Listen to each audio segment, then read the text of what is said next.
you think you've seen all the twists an election can throw at you, right? Uh-huh. And then you hear about something like this mayoral race in Sabang in Aceh, Indonesia.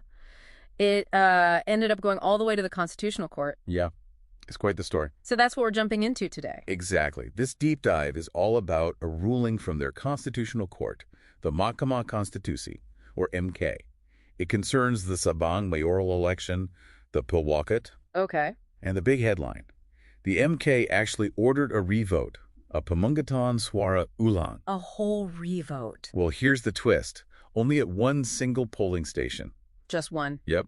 TPS number 02 in a place called Paya-Sunara. Wow. One polling station impacting a citywide result, potentially. So, okay, our mission today is to figure out what on earth happened there. Right. Why did the Constitutional Court get involved over this one spot? And, what does it all mean? And we're basing this on the official announcement, like the summary ruling, straight from the Constitutional Court itself. So pretty solid source. Good. Yeah. Okay, so lay it out for us. What was the core problem at this TPS 02?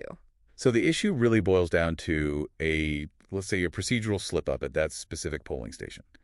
TPS 02, Paya-Sunara Village, Sukamakmu Subdistrict. A slip-up. Sounds a bit mild, maybe. Well, maybe more than a slip-up. The polling station working group, the KPPS, they made a pretty significant error. Okay, let's get into it. What did they actually do wrong? Right. They opened the ballot box for the mayoral election. Okay. Before the scheduled time for the mayoral vote count had even started. Wait, why would they do that? Their reason. They said they were looking for 2 missing ballots, but get this. Yeah. For the gubernatorial election. The Pilgub Ace, a totally different race. Hold on. They cracked open the mayoral box early to find ballots for the governor's race. Before counting the mayor votes. Exactly. Before a single mayoral vote at that TPS had been counted. That sounds fundamentally wrong, like rule number 1 stuff, maybe. It's definitely against standard procedure. The timing is key here. And, the really wild part. Go on. Those 2 missing gubernatorial ballots, they weren't even in the mayoral box. You're kidding. Where were they? They eventually found them in the KPPS chairman's desk drawer. In a desk drawer. So they broke protocol, opened the wrong box too early, and the things they were looking for were just sitting in a drawer? Yep. That's what the report indicates. That almost defies belief. The implications for trust right there. Oh, wow. Precisely. And it gets a bit worse. Oh. After they improperly opened the mayoral ballot box, they didn't reseal it properly, according to the regulations. Okay, so that whole sequence, the early opening, wrong reason, not finding the ballots, not resealing, that's what triggered the court case. That's the heart of it. That sequence is what brought the Constitutional Court into the picture. Right. And the court reviewed testimony from the local election supervisors, the Panwasli and Sabang. What did they find? Yeah, they looked at the Panwasli testimony, and it confirmed, yes, the KPPS absolutely opened that box improperly. Okay. And Justice Eni Nurbaningsi from the Constitutional Court basically said this was a clear violation of the established rules. Makes sense. But here's a really interesting angle. Apparently, even though the local KPPS folks, the local supervisors, witnesses, maybe even the Sabang level Panwasli, they might have all sort of agreed to it or known about it at the time. So like a local consensus, maybe? Perhaps. Yeah. But the MK, the Constitutional Court, said, nope, doesn't matter. They deemed it completely unacceptable. Why, if the people on the ground didn't raise a huge fuss initially, why did the top court override that? What was their main concern?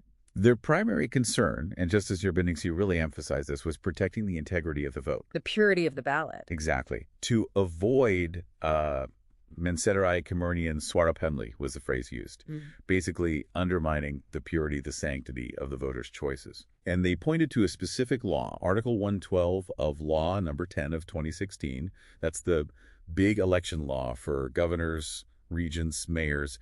That was their legal justification for ordering the revote. So it wasn't just a feeling. It was based on specific legislation? Absolutely. It highlights this tension, doesn't it, between maybe local practicalities or agreements and the need for rigid, standardized procedures to make sure everyone trusts the outcome nationwide. Yeah, that makes total sense. Procedures aren't just red tape. They're about legitimacy. So, okay, they decided a revote was needed based on this integrity issue. What did the actual ruling, the Amar Putusan, say? So the MK partially granted the request made by the petitioners. And they were? The mayoral and vice mayoral candidates, Ferdiancia and Muhammad Isa, they were number 3 on the ballot list. Got it. partially granted. Yes. The court annulled the Sabang City Election Commission's decree, that's Kipi Kota Sabang's decree number 205, which had certified the original election results. The whole election result. No. Crucially, the annulment was only for the votes counted at that one specific polling station, TPS 02 Payasenara. Ah, okay. So they didn't throw out the entire city's vote, just that one station's results were invalidated. Correct. And then, flowing from that, They ordered the revote just for that station. exactly that. Kipi Kota Sabang was ordered to conduct a Pemungkutan Suara Ulang, a revote, but only at TPS 02. Any conditions on that revote? Yes, very specific. They had to use the exact same voter lists as the original election back on November 27th, 2024. Which lists are those? The permanent list, DPT, the list of voters who transferred in, DPPH, and the supplementary list, DPTB. No changes allowed there. Keeps it consistent. And I assume they gave them a deadline? Can't leave things hanging. They did. Kipi Kota Sabang got a maximum of 45 days to do it. That clock started ticking from the date of the ruling, which was February 24th, 2025. Okay, 45 days. And after the revote at TPS-02, what happens then? Then, Kipi Kota Sabang has to combine the new results from TPS-02 with the results from all the other polling stations, the ones that weren't challenged or annulled. Right, so they basically update the spreadsheet, plugging in the new numbers for TPS-02. Pretty much. And then they issue a brand new decree with the final corrected official vote count for everyone. And announce it publicly. Do they have to, report back to the Constitutional Court and say, job done? Interestingly, no.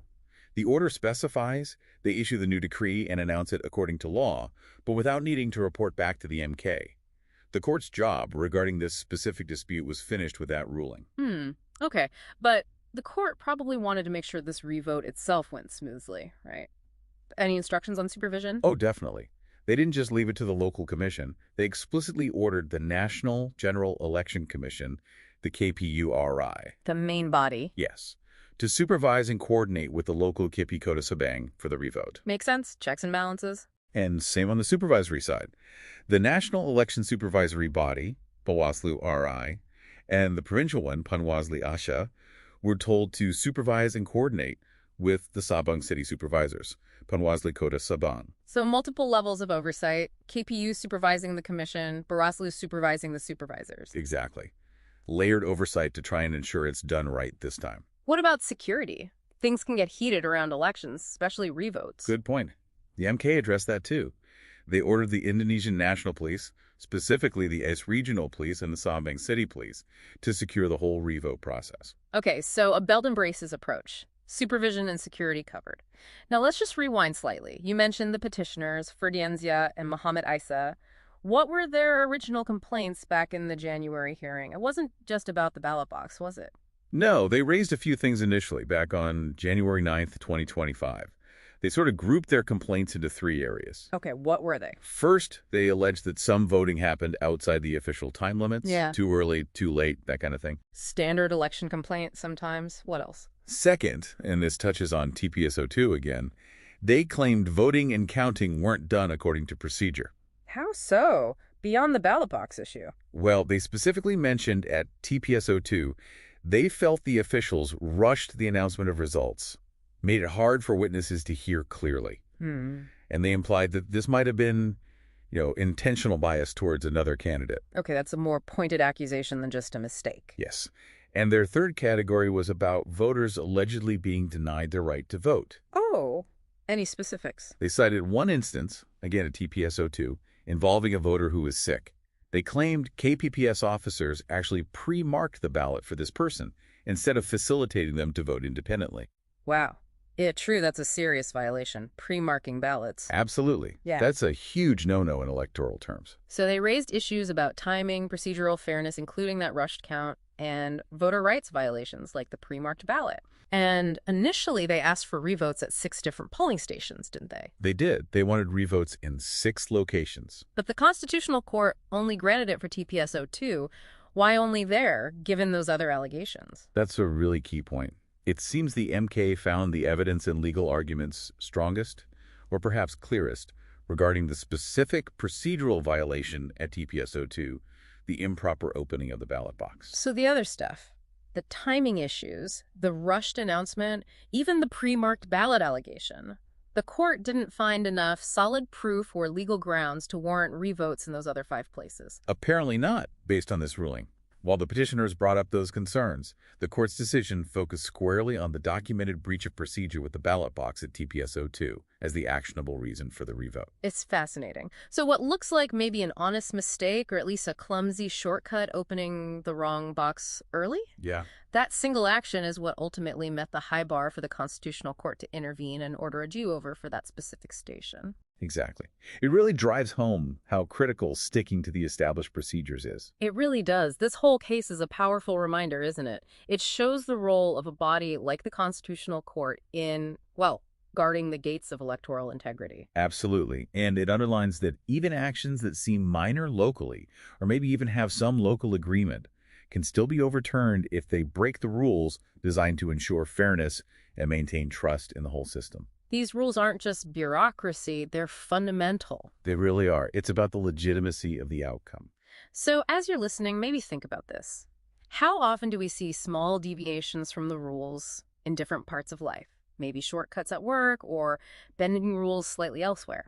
And what does this Sabang case tell us? It suggests those seemingly tiny missteps, especially in something as vital as an election, can have really big cascading consequences. It definitely makes you think about why sticking meticulously to the process matters, especially when fairness and accuracy are on the line.